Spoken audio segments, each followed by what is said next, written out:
everyone. Welcome back. We're going to be having lunch right after this next speaker. So that's really good news. Who here is a fan of augmented reality? How many people have tried augmented reality? Anyone tried the Magic Leap? Only a few people. Our next speaker has her own DIY augmented reality glasses and an AR startup. She lives in San Francisco, and she has a hardware startup house, as well as she makes custom optics and all this crazy science stuff, like she's working on a particle accelerator, and she's done a bunch of really interesting science work. So let's please welcome to the stage Kelly Peng.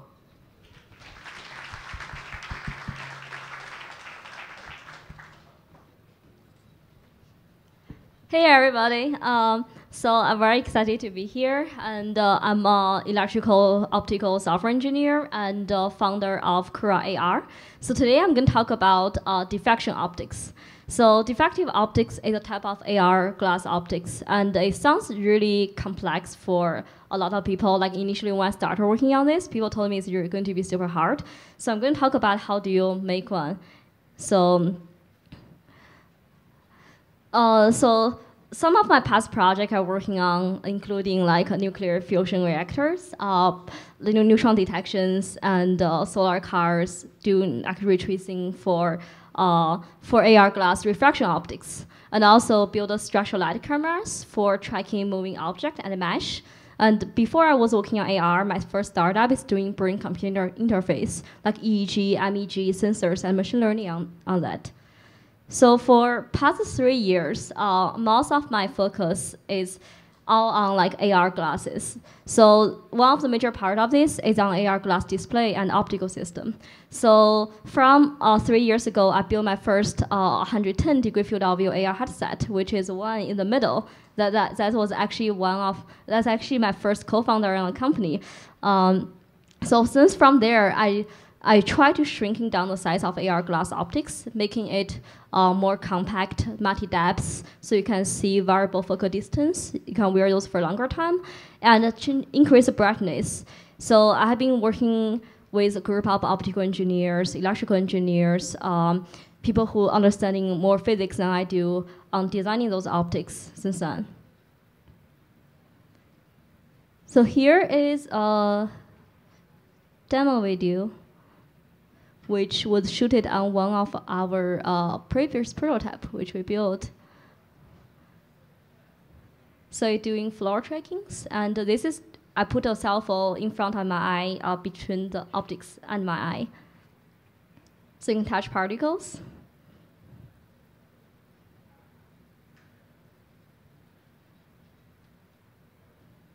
Plus the last one, this is the highest brightness one. It's one of the recent demo.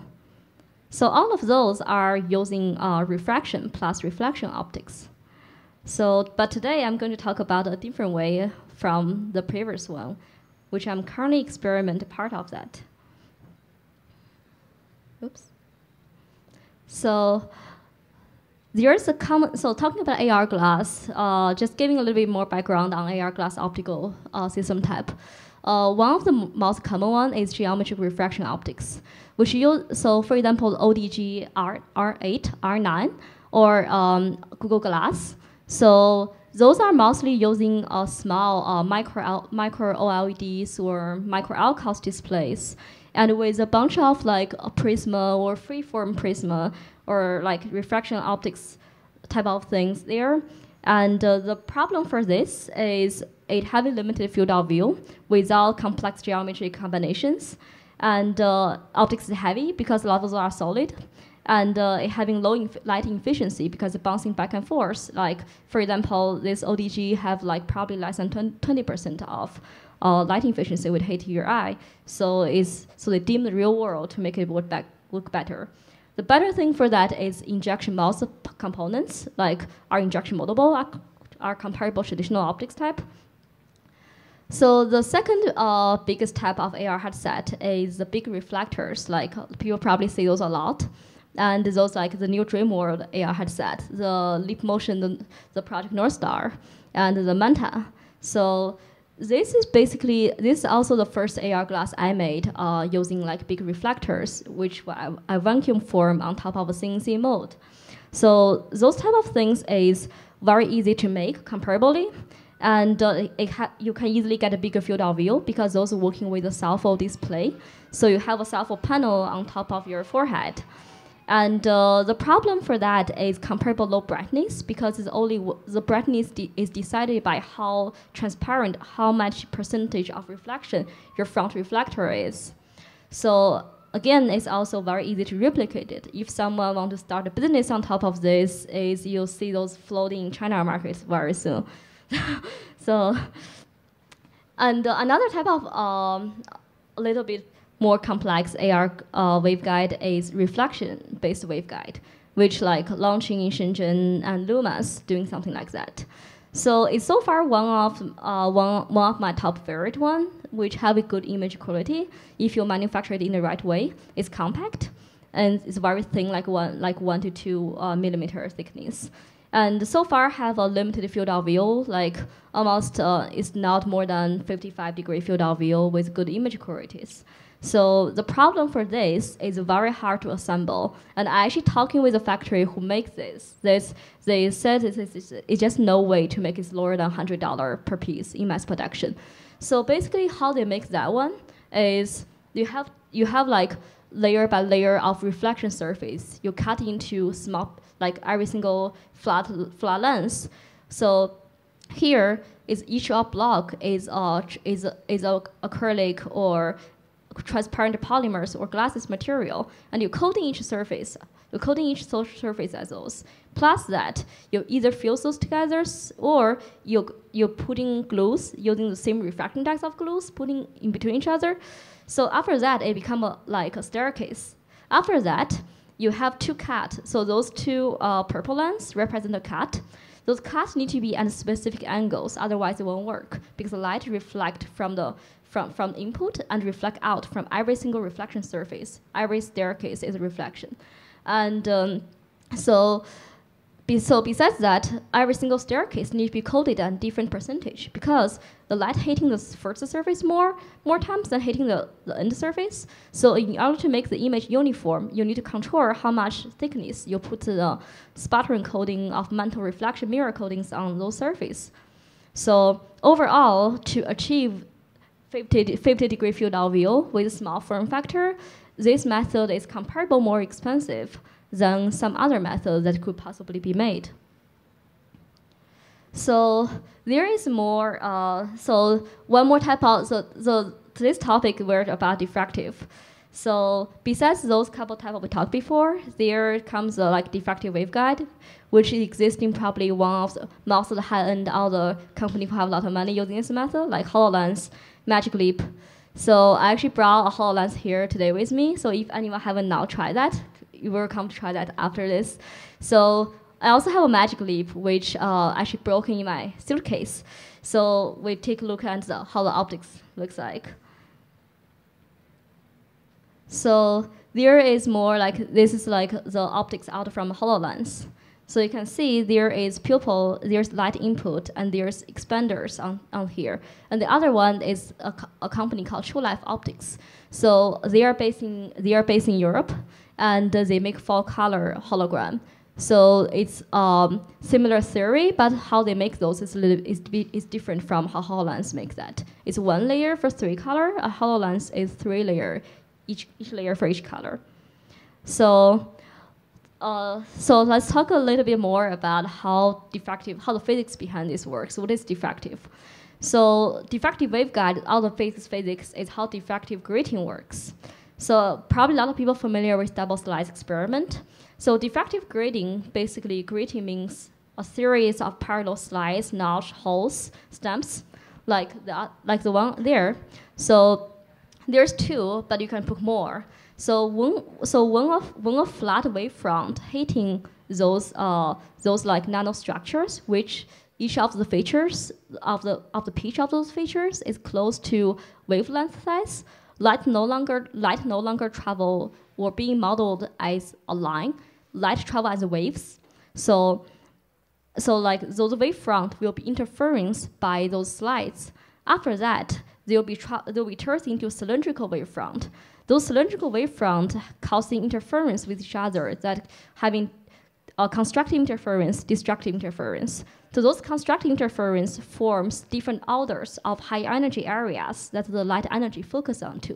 You can see the other one. So there's 0 orders, there first orders, -1 orders, 2 second orders, 3 orders.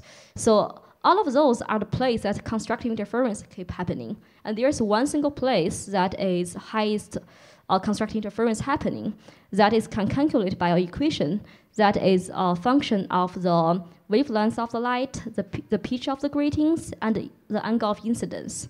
So how you calculate those gratings is even how you design those is largely depending on what's the wavelength going to be going through this.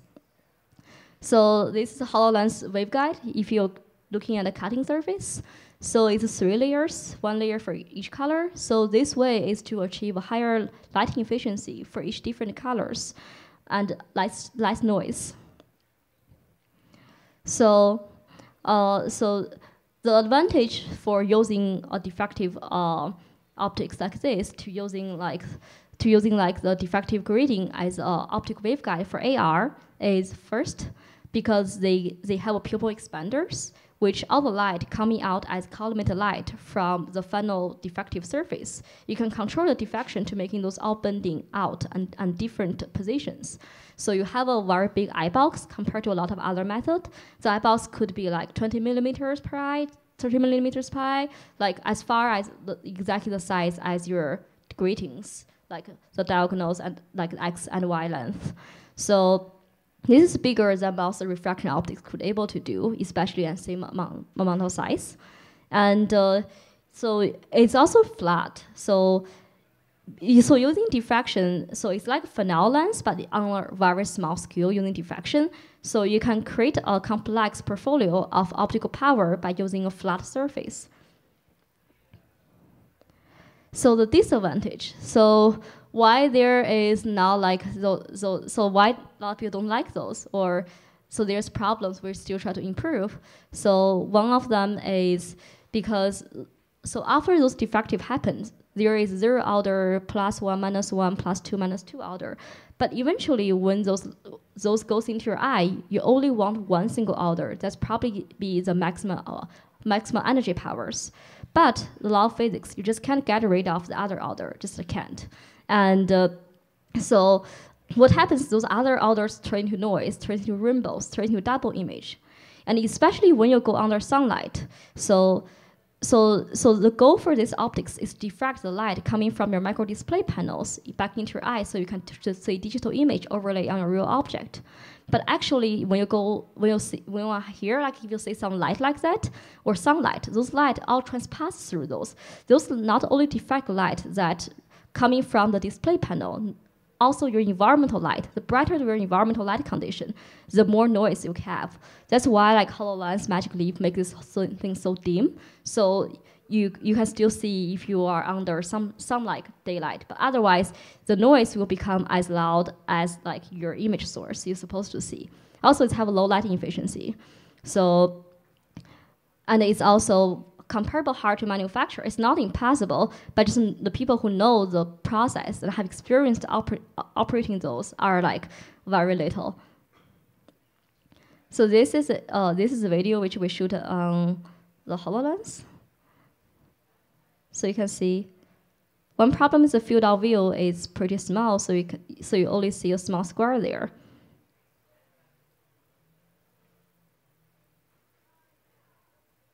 Oops.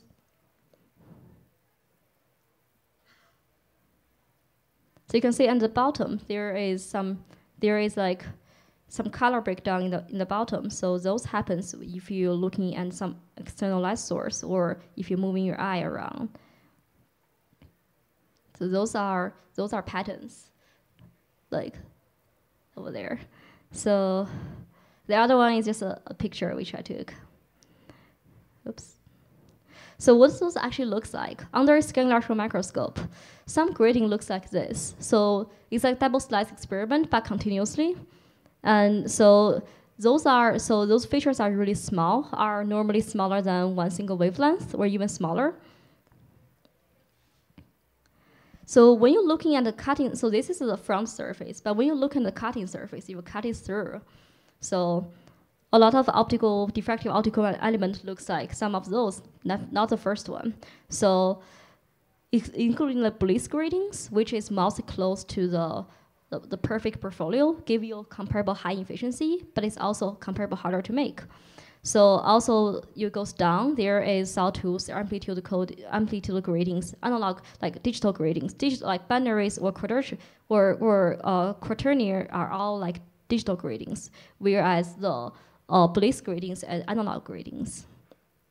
So you can make those through. What surprised me, like after I did more research in past couple months, including you can actually make diamond turning using diamond turning method to making those. So and also if you want to make some smaller pitch size, you need to using lithography method. Like green scale lithography is one of the perfect one. So diamond turning, what is good about diamond turning is one of the most common optical manufacture process. It's like CNC just with diamond drill bit. So it's using making almost all the optical element. So this can actually goes down all the way to 10 micron or even smaller pitch size, which means the tolerance is even more smaller. So this may not be suitable for making sub-wavelength grading, but for a lot of diffractive optical element, just as something like we are right now is using its perfect method. So like you will see the cutting surface. There's different like zone plane. Like so it's like symmetric sometimes. Sometimes it's not. So why those look like that? So those because each of those ring is a zone plane. That each zone plane focus the light, bending, giving the optical power through diffraction as is a function of the focal distance of this plus a factor of the wavelength of the light. So these all focus at one point. Those can actually function as a Fresnel lens. So how you actually making those? How you actually so how you calculate the width of each pitch? So first the step is you create a perfect face, infinite small face portfolios as a smooth curve to represent all the face information you want to get out from there. And then depending on how details you want this to be, you slice those into different different zone plane, which each of those having like different distance between have the same distance between each of those.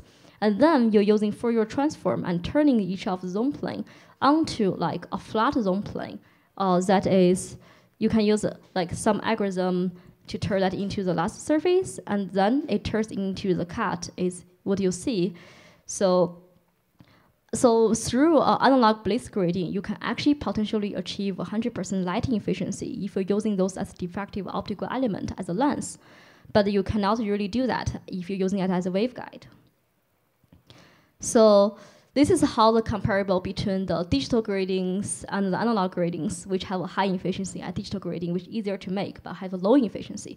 So it's a staircase, how many staircase you put there. So it's also down to the way of manufacture. So this is again my favorite method, the green scale lithography for analog bliss gradings. So because this gave you the highest efficiency, and it's also, you can make those using injection molding method. I'm going to talk later. So there's multiple way of making those, including green scale lithography. It's a type of photolithography, but you use different green scale mask. And by using different green scale mask, you give different continuous continuous power, so you can create a smooth curvature.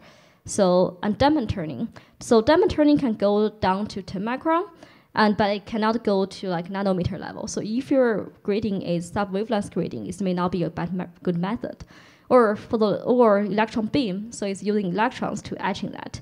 So the picture on the side is actually like electron beam etching waveguide, which have a pitch of 10 nanometers, which we take look at a high power optical microscope, a really good one.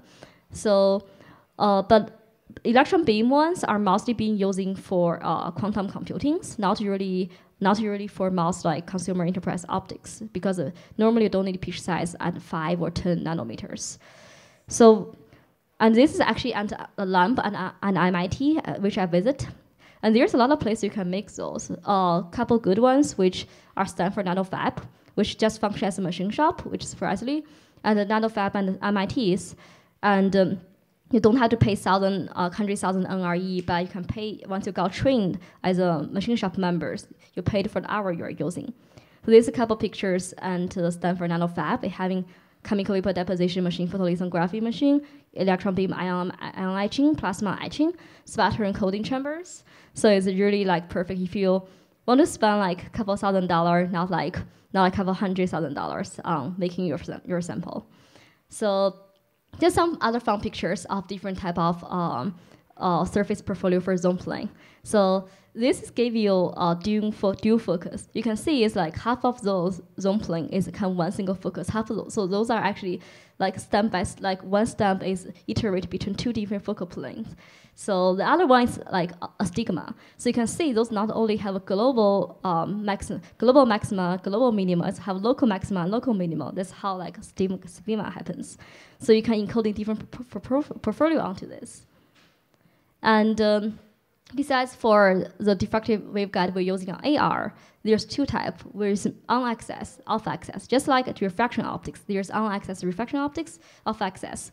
So it's meaning the same. So the off-axis, which means you're steering the light into one direction, not symmetrically. The on-axis, which means it's concentric rings, it functions as a lens, or it's either concentrated light or expanding the light. So normally on AR glass, you're using on-axis to do pupil expansions, and you're using off-axis to changing the light direction inside the waveguide. So I took apart my HoloLens, one of them, and also magically break. So because of this, so I was trying to see what it actually looks like on those. So this process when we took apart HoloLens, I was actually surprised. HoloLens has one of the best mechanical engineering design for all the product I take apart in past almost a year. And it's really hard to take apart. So the light goes into a dot, which I pointing to. And that's connecting to alcohol space input, like liquid crystal silicon display. So this is a process so it's 3 layers. So we try to see if there's glue between those, but fortunately there's no glue. And so we are able to pop out the first layers of the waveguide out of there. So, and because those are very small pitch size, like sub-wavelengths or close to wavelength, so a normal microscope won't see those clearly unless you have a really good high-power optical microscope, which I don't. So what I see on my M-scope for using for biology is the really crappy ones, is all sort of rainbows. So because if you don't have enough optical power, I will see the diffraction patterns of the light surrounding that. So I'm actually able to ask my friend John McMaster to help me with it, which he owns a scanning electron microscope, which take a look at the sample. So initially when we put a sample in, it's weird. Those is the image which looks like, even like when we go down to small, it doesn't look like a grating. Those looks like a bacteria or ultrasound medical image. So it ended up the reason is because we didn't gold plate that. Because scanning electron microscope working as one electron hitting the surface, hitting any conductive surface. And compare with non-conductive surface, then your sensor going to sensing how much electron hitting those surface and reflect back. So if you don't coding that, the surface may be a little bit conductive or totally almost non-conductive if it's dirt on that. And so we put this sample in a sputtering machine, which we gold plate those. Sputtering machine is basically an electromagnetic field with a gold plate, that the field guiding the gold particles, which hitting the samples inside this. So basically we're coating a thin layer of gold onto this curvature, so onto these gratings. So this gold is tied to the curvature of the grating surface. So you can see they turn a little bit dark compared to before we coated that. So there's a lot of parameters you can tweak with, like electron beam powers and the current and like the duty cycles. So we play with those parameters and we are able to get into a comparable better image. So you see this image on the side, the ring is a circle. It's actually the interpupil, which the light coming into there. We are able to allocating that. So when we zoom in, so from like 2000 micron all the way to 10 micron, all the way to 9 micron, all the way to like 1.9 micron, which is, so you can see almost every single pitch is like 500 nanometer size. It's like on the longer, in the middle of like visible wavelength. So it's also a lot of cut in between those. So it's not fully continuous. We're still trying to figure out why they do that. So we're actually pretty happy we're able to get this image, but like, what's the next step? Is this is surface, but like we want to see the cutting surface. It's not only top surface. So one step I don't have time to do it yet is to putting this in a block of acrylic or like non-conductive polymers. So you are actually able to put this as amber, like an amber of waveguide. So you are able to put the cutting surface of this under scanning electron microscope, so you can see the portfolio just like if this sawtooth or if there's blade grading, but looks from those scanning electron microscope image, that just looks like digital gradings. So this is I'm going to do this soon. So besides that, so another experiment I did is shining a laser through the waveguide. So I have neon lasers. I actually did this experiment 2 days ago. So I want to look how light distributed inside this. So I also using gray laser because I want to test different wavelengths. So this is what you'll see of the green light shining through that. So this is another one, the true life optics. So what is very funny is you'll see a dot in the middle of this.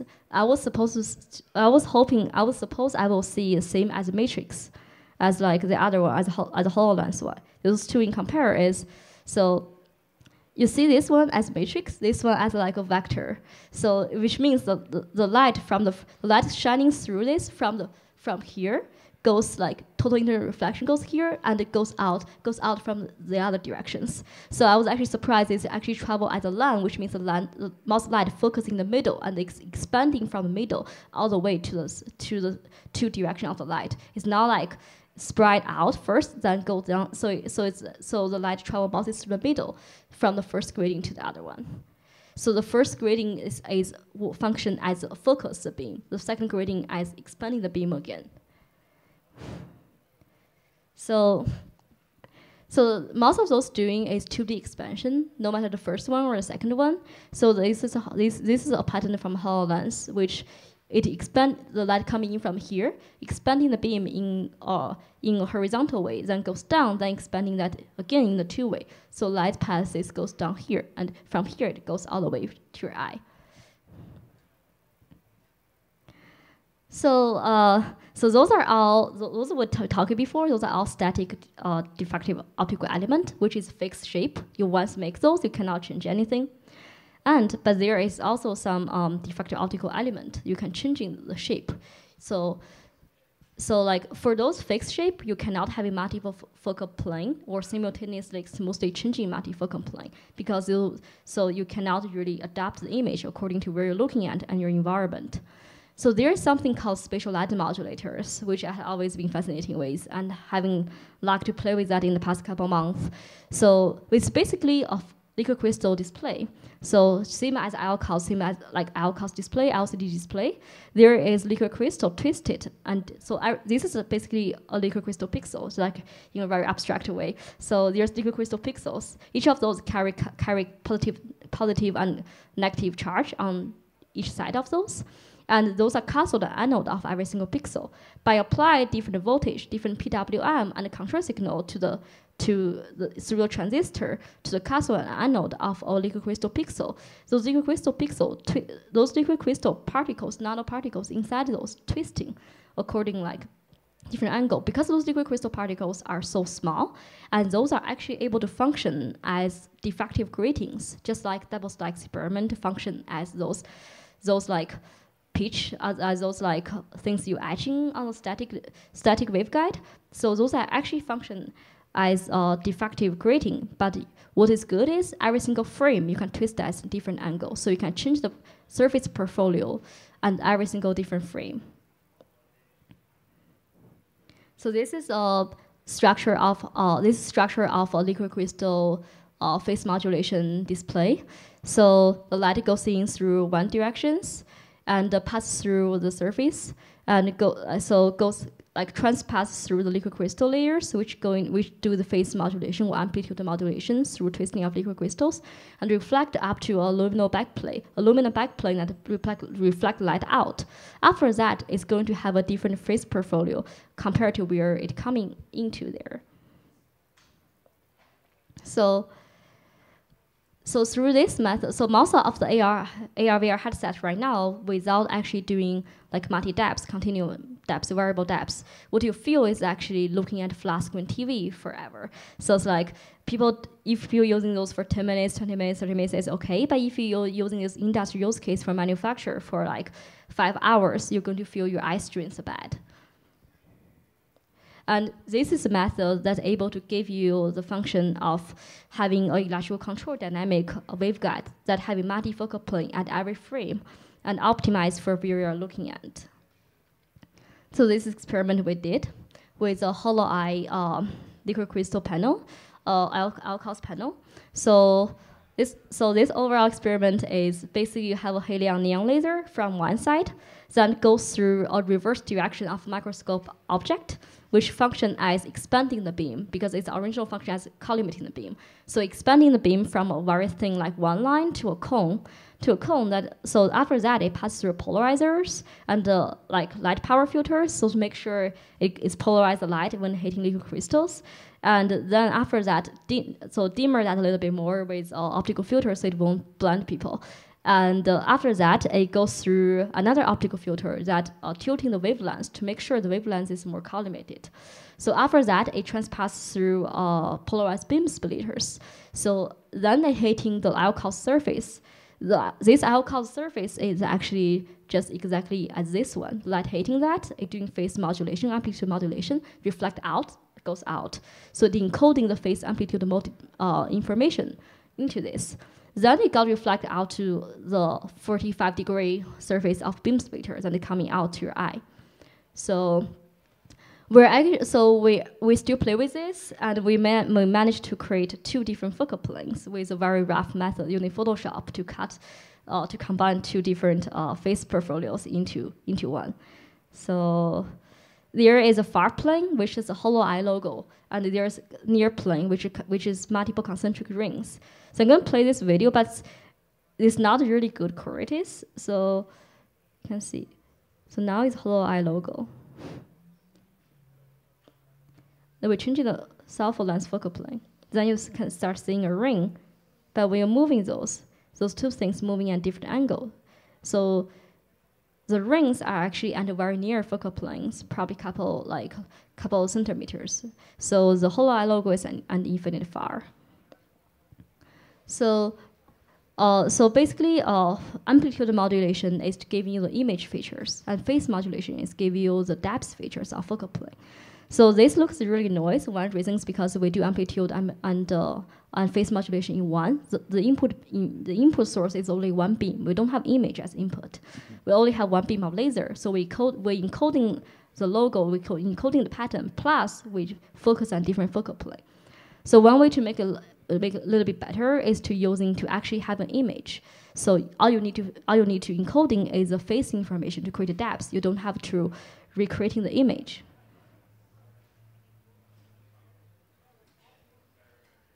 So you'll be wondering, like, by showing like those patterns, like what's actually image input to the alcos? This is actually the image input. So if you zoom in, and what you see is something like looks a little bit like goes all the way back. Sorry. So those concentric rings, but like those are not a one ring. Because those images are not just focus beam at one dot or expanding the beam. Those giving is like feature density information of textures, of like rings, of like text letters. So those are a combination of all of those into one plane. And if you zoom out, what you'll see is something like this. So you can roughly see there is a ring kind of in the middle. There is some continuous pattern on the side. So there's a Fourier transform algorithm. You can able to calculate those. So another issue we found. So this is another image we take for the whole eye logos. So there's always a bright dot in the middle of this. So I was like, me and a bunch of friends was wondering like why there is that. So it taking us a while to figure that out. So that is actually causing because the zero order diffraction. So in the middle of that, there is multiple order diffractions. There is also max power diffraction. There's zero order diffraction. There's +1, -1. So if there's a lot of other diffraction on different order that goes into different directions, which means in the center of that is a place that a lot of those zero order diffraction from different other pixels is going to converge. So as those accumulated, those going to be a bright spot there, which you don't really want that to be there. So a couple of ways to do the optimizations. One, including like you having a larger beam portfolios than the, so you have larger beam portfolios than the computational hologram, and you can use aperture stop to do that. So this problem with you also have dot in the middle not only happens with those digital electrical controlled hologram, it also happens with a static diffractive waveguide. So if there is a manufacturer defect, or when you're etching those like grading patterns, if the head of those is having offset, the more offset, the more the ring in the middle you're going to have. So overall, this electrical controlled waveguide having a lot of advantage over traditional method, including giving continuous variable focal plane. And it can replace refraction optics. It can just function as refraction optics, but in a diffractive way, and it can change the shape. So in that, it can shrink in optics to a very small form factors. Plus, it can reduce the rainbow effect of this and string light, because it can dynamically adjust, so you can actually put like distortion correction algorithm onto this dynamically in the composition of the current frame. Okay, so it can also cancel out the chromatic aberrations that causing by other refraction optics, because those happen in different directions. So there's also a lot of problems right now, which including so you need a micro lens array on top of that to able to expanding the tilting angles. So because of phase portfolio, we are able to tilting the angle for only 2 ± 2 degrees. It's very expensive and low quantity because those are mostly using scientific. Also, the algorithm computational power is very high and it runs very slow. So the liquid crystal panel twisting frequency is not high enough to having a lot of high frame rate and image qualities. So there's a way to do that using ferroelectrical liquid crystals, heating it up because liquid crystal twists faster when temperature is higher. And it's also the transistor inside is causing a lot of interference with that. So thinking about how you make LCD more transparent without causing that interference with that. So we're talking about using photolithography. How do you make those without using photolithography method? So one of the methods you can do is actually using a spatial light modulator. This function as spatial light modulator, like could able to spatial light modulator could able to encoding the phase amplitude module the information and shining a laser through that is able to focus the light into the point. So this is actually a method could able to use to recording the hologram and making diffractive waveguide. So there's a bunch of methods to design that. So the way which I prefer or I was using is Code 5 Synopsys ThinkMax. There's also professional software for doing that, like numerical virtual lamps.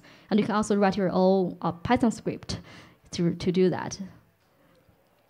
So another fun fact about this is a lot of people thought this is really impossible to manufacture, it's really messy, but actually it's very hard to figure out the first way to do that. But once you go mass production, the cost can be really low because no matter you do flow lithography, green scale lithography, or diamond turning, you can make a mold then using full silica or other metals.